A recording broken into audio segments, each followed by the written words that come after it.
আসসালামু আলাইকুম দর্শক, আজকে আমি আপনাদের সঙ্গে শেয়ার করছি একটি ভর্তার রেসিপি। খুব সহজে তৈরি করে নিতে পারেন এই ভর্তাটি।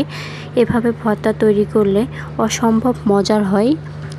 আপনারা একবার বাসায় ট্রাই না করলে বুঝতেই পারবেন না এই ভর্তাটা কতটা বেশি মজার। এই ভর্তাটা তৈরি করার জন্য লাগছে কলা। আমি প্রথমে একটি কলা নিয়েছি। কলাটাকে খোসা ছাড়িয়ে আমি কেটে নিচ্ছি। আপনারা যদি আমার চ্যানেলে নতুন হয়ে থাকেন, প্লিজ আমার চ্যানেলটি সাবস্ক্রাইব করে পাশেই থাকবেন। আর ভিডিওটি যদি কোথাও একটুখানি ভালো লাগে, অবশ্যই ভিডিওতে একটি লাইক দিতে ভুলবেন না।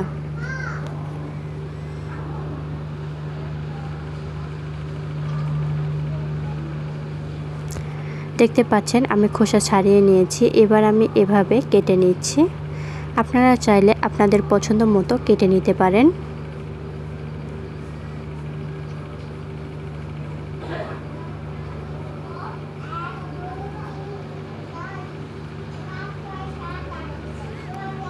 দেখতে পাচ্ছেন আমি এভাবে কেটে নিয়েছি।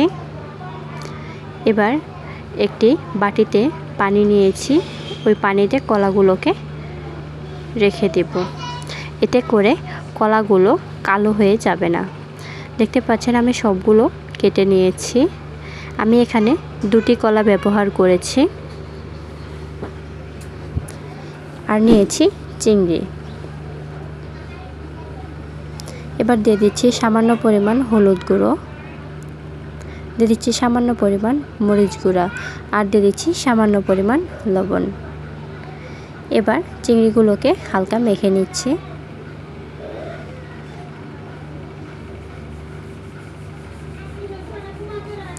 এবার চলে যাচ্ছি চুলাতে। চুলায় আমি একটি প্যান বসিয়েছি। এতে সামান্য পরিমাণ তেল দিয়ে গরম করে নিয়েছি। এবার দিয়ে দিচ্ছি চিংড়ি।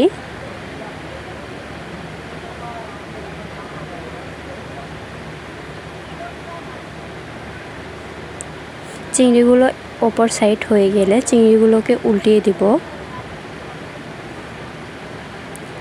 এইভাবেই উল্টিয়ে পাল্টিয়ে চিংড়িগুলোকে আমি ভালোভাবে ভেজে নিব।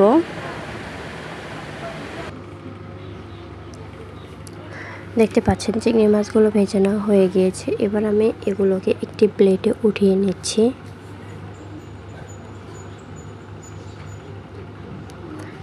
এবার দিয়ে দিচ্ছি আগে থেকে কেটে রাখা কলা।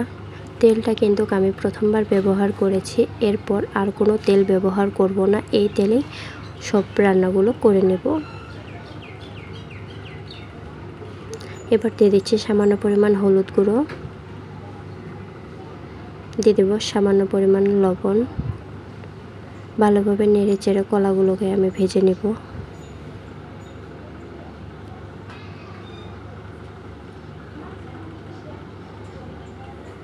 দেখতে পাচ্ছেন আমার কলাগুলো ভেজে নেওয়া হয়ে গিয়েছে। এবার আমি কলাগুলোকে উঠিয়ে নিচ্ছি।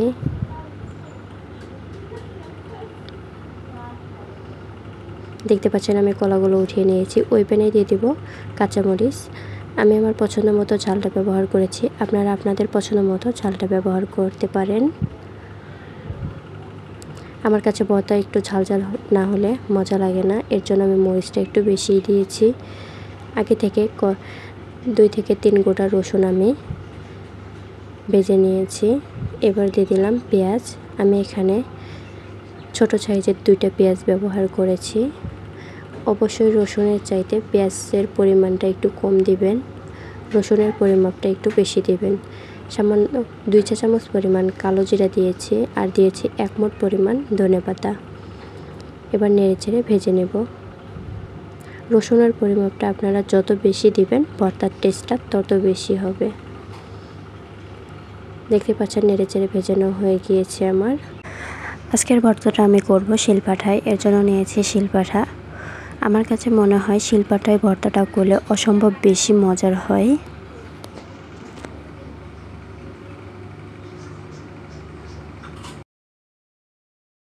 আপনারা চাইলে ব্লেন্ডার জাগেও ভর্তা করে নিতে পারেন। সবগুলো একসঙ্গে দিয়ে ব্লেন্ড করে নিলেই ভর্তাটা তৈরি হয়ে যাবে, কিন্তু আমি শিলপাটায় ভর্তা করব, এতে করে টেস্টটা অনেক বেশি হয়।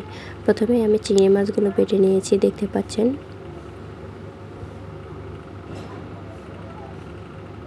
এবার বেটে নেব কলা ও কাঁচামরিচ।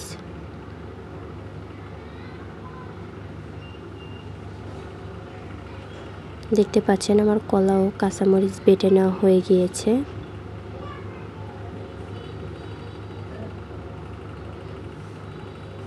এগুলোকেও উঠিয়ে রেখে দেব। এবার বেটে নেব আগে থেকে রসুন, কালিজিরা, ধনেপাতা, পেঁয়াজ এগুলোকে বেটে নেব। দেখতে পাচ্ছেন বেটে নেওয়া হয়ে গিয়েছে। এবার সব একসঙ্গে মিক্স করে নেব। সবগুলো একসঙ্গে মিক্স করে নিলে আপনাদের ভর্তা রেডি।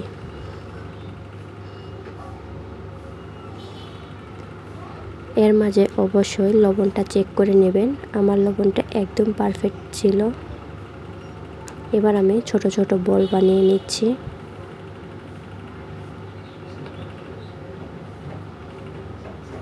দেখতে পাচ্ছেন ভর্তাগুলো রেডি। এই ভর্তাটা গরম গরম ভাতের সঙ্গে খেতে অসম্ভব বেশি মজা লাগে। অবশ্যই আপনারা একবার বাসায় ট্রাই করে আমাকে কমেন্ট করে জানাতে ভুলবেন না যে ভর্তাটা কেমন হয়েছিল। আমি আবারও বলছি, আপনারা যদি আমার চ্যানেলে নতুন হয়ে থাকেন প্লিজ আমার চ্যানেলটি সাবস্ক্রাইব করে পাশেই থাকবেন। আজকের ভিডিও এ পর্যন্তই।